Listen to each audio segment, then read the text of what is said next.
Basically, I am going to be reading this story. Some of you may have read it on your own.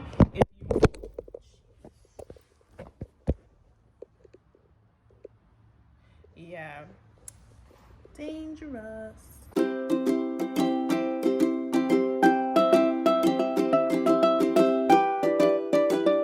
Hi everybody, welcome back to my channel. I just want to welcome you if this is your first time. I basically do a lifestyle channel, and when I say lifestyle, I don't mean a prescribed lifestyle. I simply mean things that are really interesting to me, or things that I'm passionate about, things that I love. So that's all you're going to be seeing on this channel. I am passionate about mental health, passionate about my faith, passionate about writing and travel. I don't get to travel as often as I would like, but I do love traveling. So today I am going to be focusing on the writing aspect of things because writing is my mainstay. I'm a teacher at a secondary school, but I write.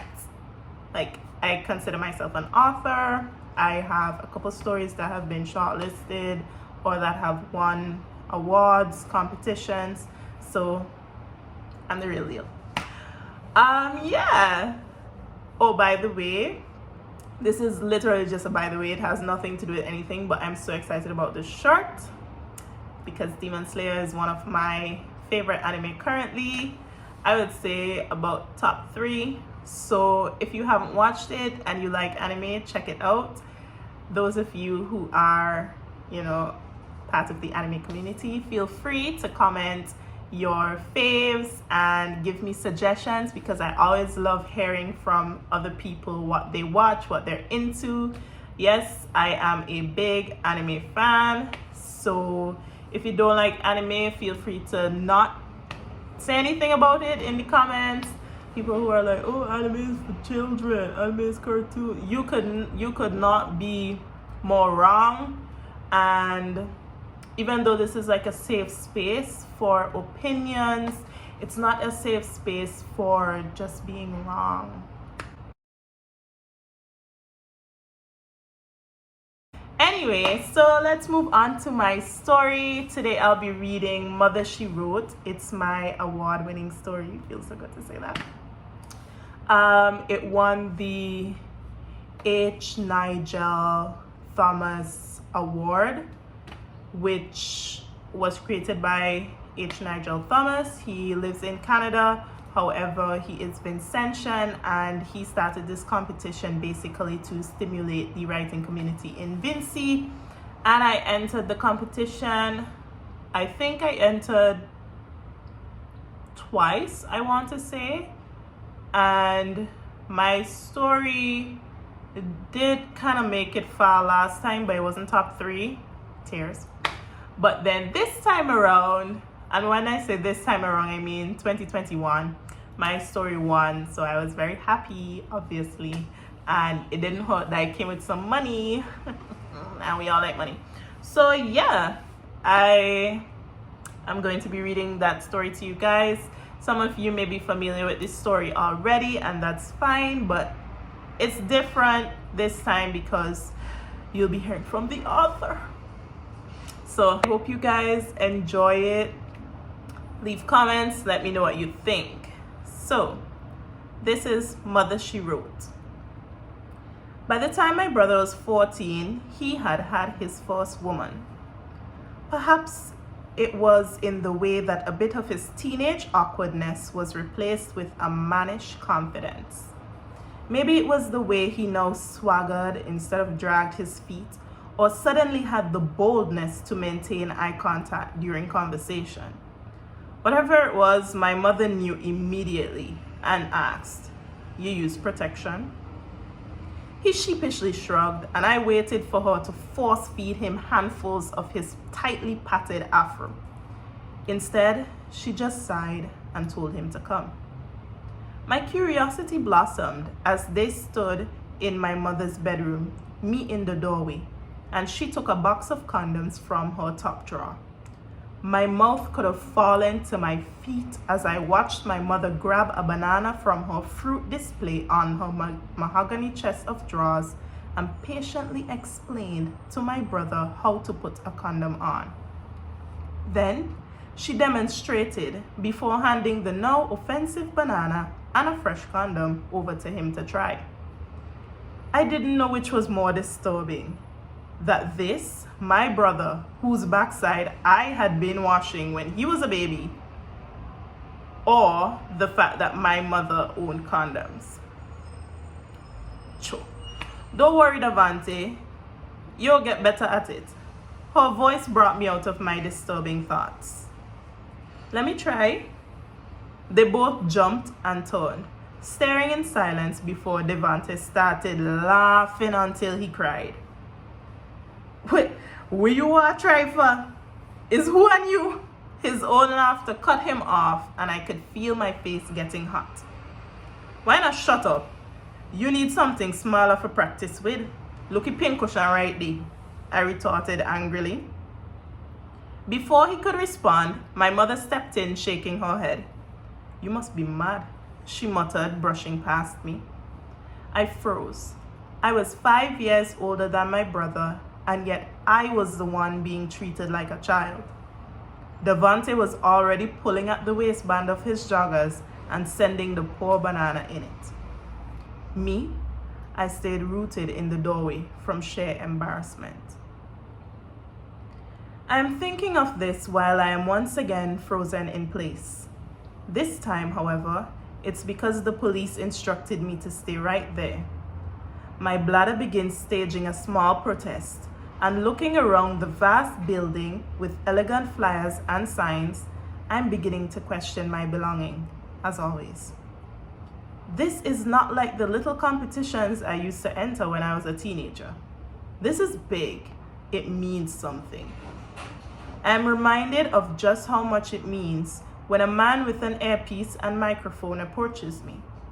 In his black turtleneck, matching slacks and loafers, he looks like what I envision a high school drama teacher to be, or maybe someone's underpaid assistant.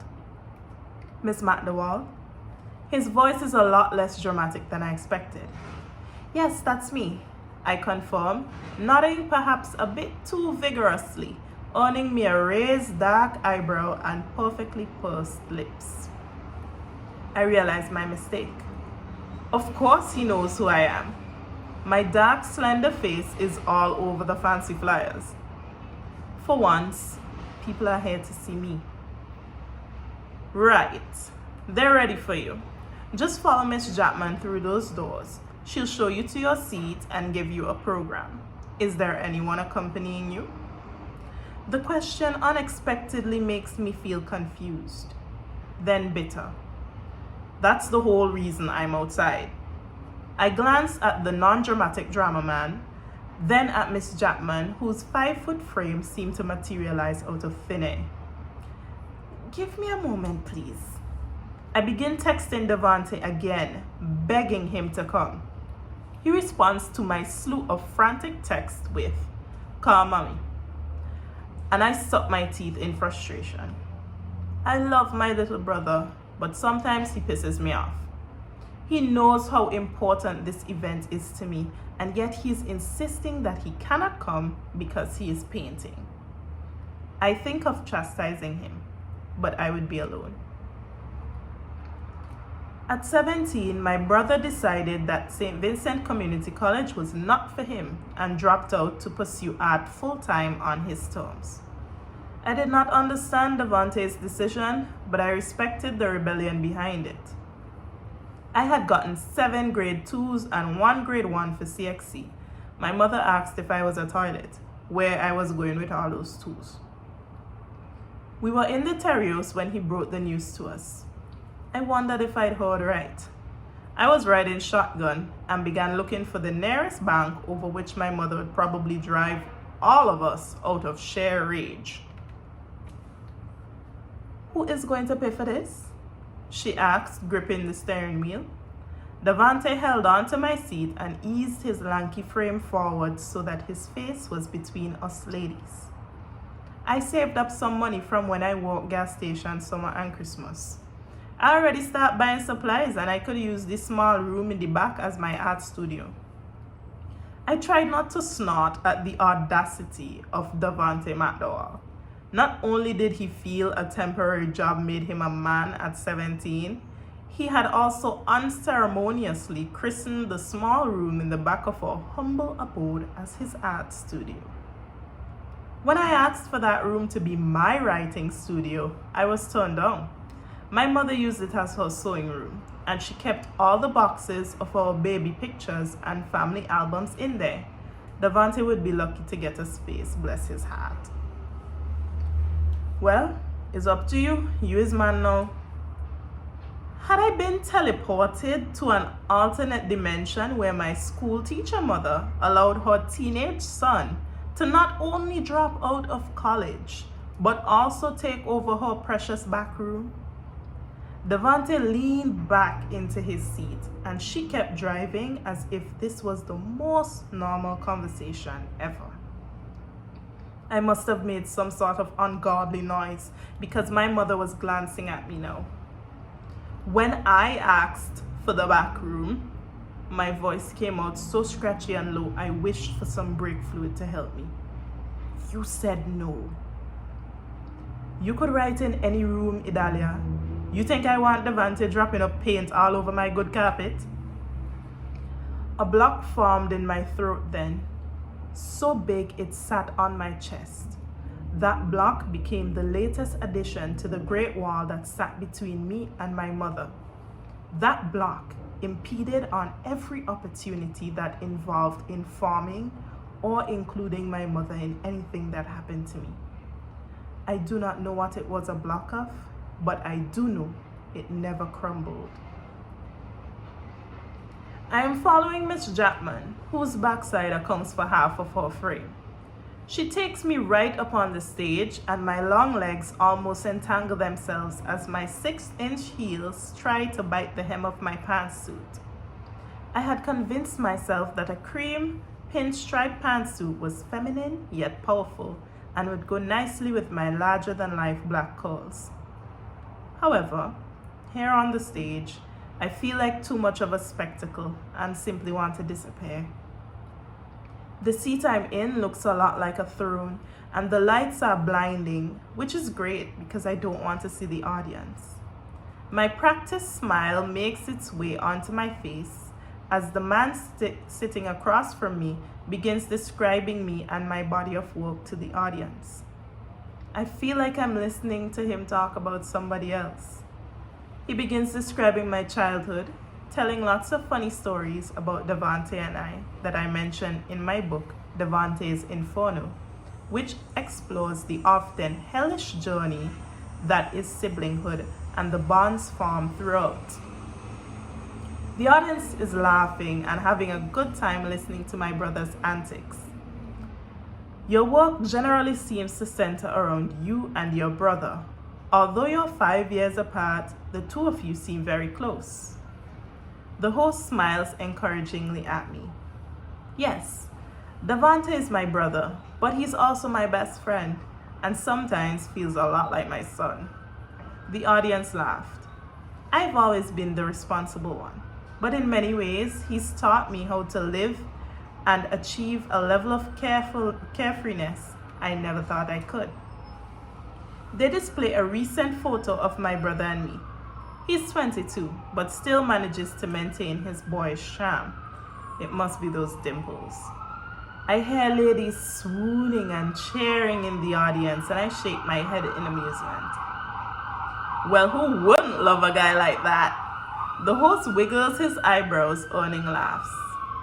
But strangely enough, your most popular work is from the poetry collection about your mother. It's rumored that you weren't going to publish it at all, that your brother sent it to publishers without your knowledge. Tell us about that. I am enveloped by their expectant silence. I expected him to ask about my latest book and how my relationship with Davante inspired it. I didn't do interviews specifically to avoid talking about this collection and talking about her. Yet my most successful piece of work was centered around her, my work and my mother. I couldn't separate the two, regardless of their desire to stay separate. Idalia, your lecturer from college just called me telling me I should be so proud. How are you going to be proud if you never tell me you win writing competition they had?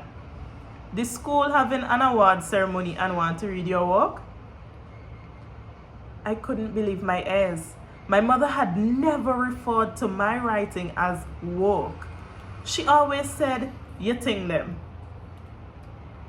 I could ask for the morning off so I could come here, you read it.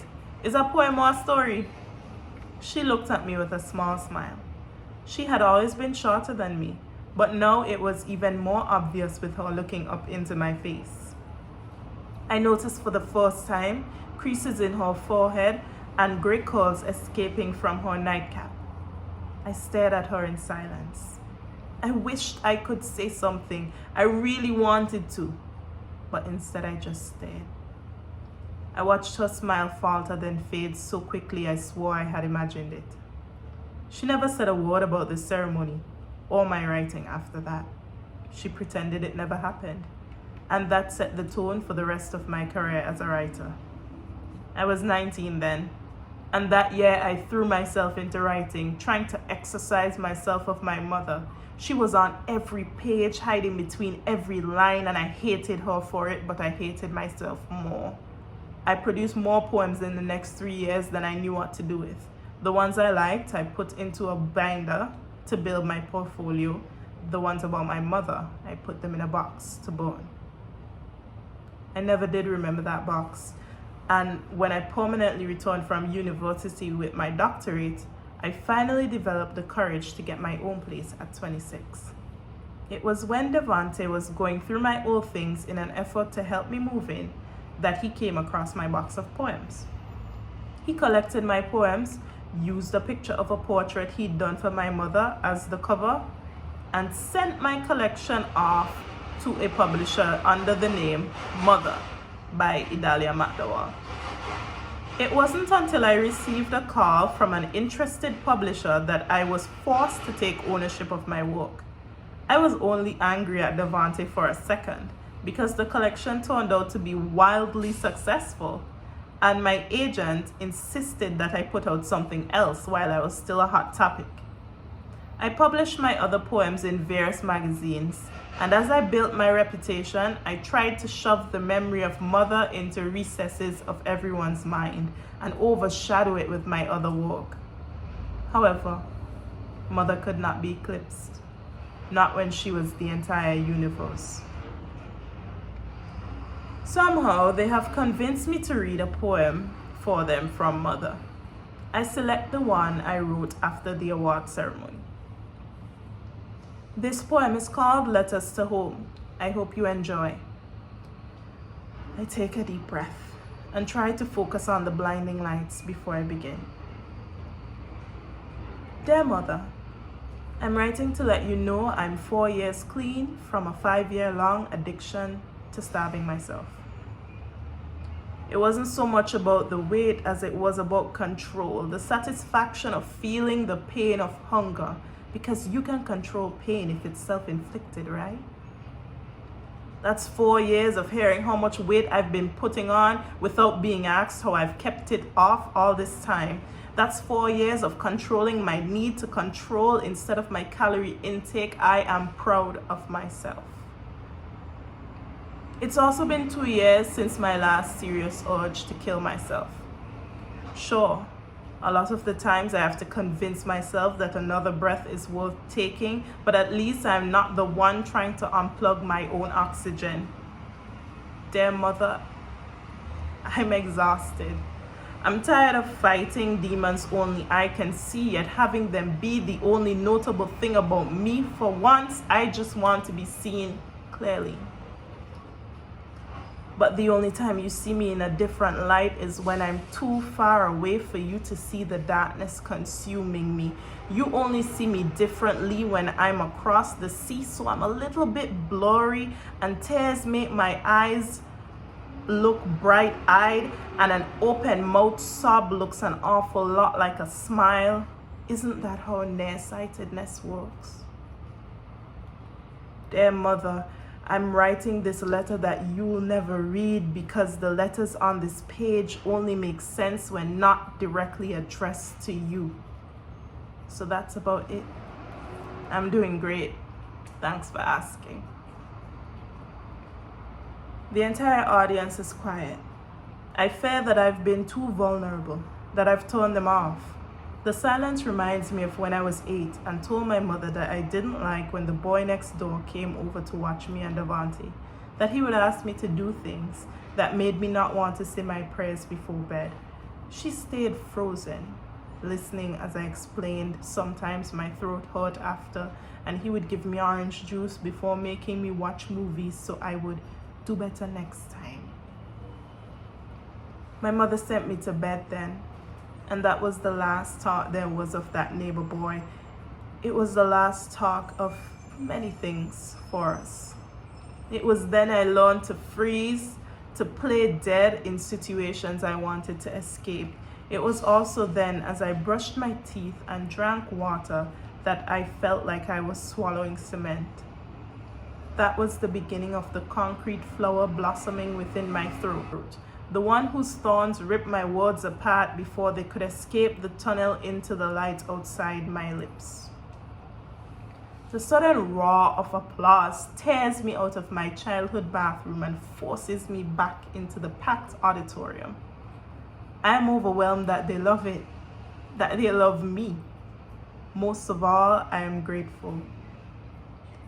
After my interview, I am high on applause with expensive wine and a gift basket strapped in the back seat of my little Swift. My right hand is cramping from handshakes and signing books, but adrenaline keeps it steady on the wheel. I am on my way to Devante to gloat, celebrate, and give him a piece of my mind. When I pull up to my old house, unsurprisingly, the back room is unlocked, as I'm sure the front door is as well. Somebody can steal the entire house and Devante will only notice if they take his easel from in front of him. "Waste man, you hear?" I call with a grin, shutting the door after me. "You should have come. It was a good time and I have some..." The words die on my lip when I take in the scene before me. Devante is there, filthy with paint, his afro out of place for once. He has paint in the beard he has been growing so carefully, breathing hard. However, for once, he is not the center of attention. Standing between us is my mother. She is holding a painting of me, wearing what I'm wearing right now. But Painted Me is on the auditorium stage, laughing with the host. Devante has captured the light bouncing off my curls, my head thrown back, and a look of pure rapture I've never even seen on myself. I don't understand. I'm a stammering mess, and my mother looks uncertain while Devante grins. "Is you, Dahlia? Mommy asked me if I could do it while you were on, so we watch the program, and if you see me, boy, paint flying, mommy shouting, and you doing your thing." Devante's animation breaks the ice and prompts me to take a few steps forward. She heard my poem. She asked him to capture my moment. She listened to my words. My mother holds the painting up for me to see, but I am looking past it at her. It is as if I'm seeing her for the first time, how desperate she looks for me to approve. Devante carefully moves the painting from between us, but neither of us seem to notice. "I'm proud of you," she whispers. For the first time in my life, I feel like a petal of the concrete rose in my throat withers, just enough for me to respond. "Thank you."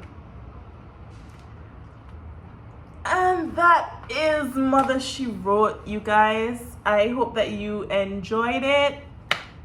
I think that is about it for me and this video. I still have some content from my travels to post, so stay tuned for those. However, also I hope that you guys enjoy me doing readings. I will be doing poetry readings as well. Some of the poems I'll be reading will be from a collection that I've written but not yet published. So stick with me and I will stick with you. Have a wonderful day, you great human beings, and I hope that you stay kind, stay beautiful, don't make anybody take you for idiot, and have a great week. Bye.